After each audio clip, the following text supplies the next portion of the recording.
The sound of the car engine cutting off in the driveway came much earlier than anyone in the house expected. The large iron gates of the mansion stood still under the golden evening light as Daniel Whitmore, a self-made millionaire known for his sharp instincts and colder-than-steel decisions, stepped out of his car hours before his usual time. His return was unplanned, driven by a deal that collapsed midway and left him restless. But what truly unsettled him wasn't the failed business, it was a strange, nagging feeling that something at home needed his attention. He walked toward the front door quietly, his polished shoes barely making a sound against the marble floor as he entered. The house, usually filled with the chaotic laughter of his 3-year-old triplets, felt unusually calm. No toys scattered across the hallway, no giggles echoing from the living room. His brows furrowed. That silence didn't feel right. "Maya," he called out, referring to the young maid he had hired months ago to take care of the children. There was no immediate response. A faint sound drifted in from the backyard, soft humming, almost like a lullaby. Daniel's heartbeat slowed, but curiosity tightened his chest. He moved toward the glass doors leading outside, his hand pausing on the handle for just a second before he pushed it open. What he saw froze him.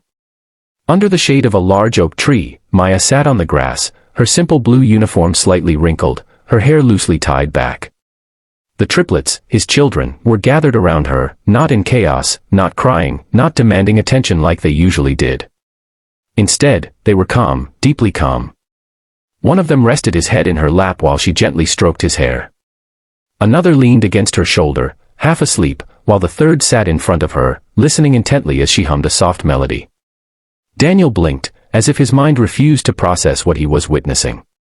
He had spent thousands on nannies before Maya, professionals with perfect resumes and years of experience. Yet none of them could handle the triplets for more than a few weeks.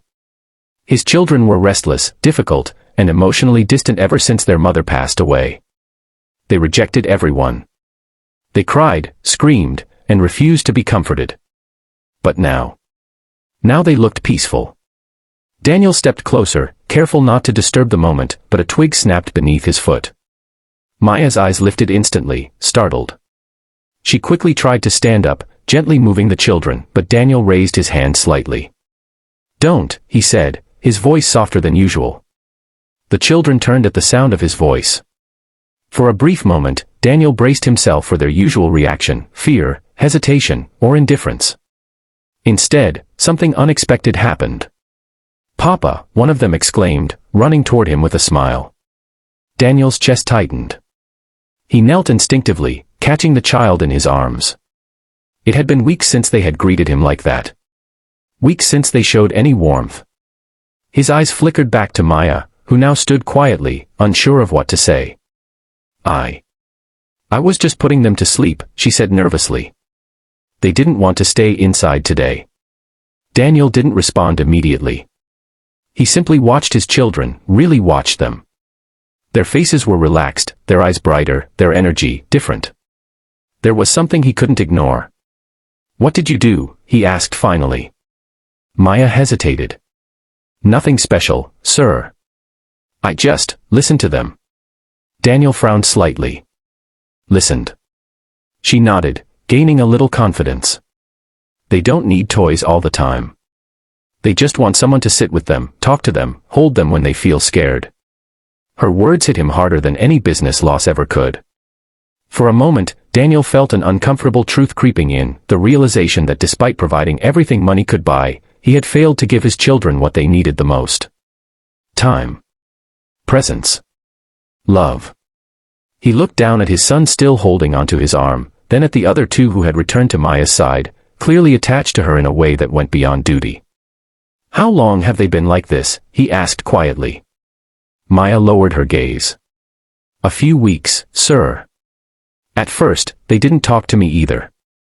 But I stayed, even when they pushed me away." Daniel exhaled slowly, running a hand through his hair. Something inside him shifted, a mix of guilt, gratitude, and a strange sense of relief. He had come home early expecting problems. Instead, he found something he didn't even know he had lost. Peace. That evening, for the first time in a long while, Daniel didn't retreat to his office. He sat with his children, awkward at first, unsure how to bridge the gap that had formed over time. Maya quietly stepped back, giving them space, but the children insisted she stay. And so she did. As the sun dipped below the horizon, painting the sky in shades of orange and purple, Daniel found himself laughing softly at something his daughter said. It felt unfamiliar, but right. He glanced at Maya once more, this time not as an employee, but as someone who had brought life back into his home. And in that moment, he understood something powerful. Sometimes, the greatest wealth isn't in what you earn, but in what you almost lose, and find again just in time. If this story touched your heart, don't forget to subscribe to the channel and stay connected, because the next story might just change the way you see the world too.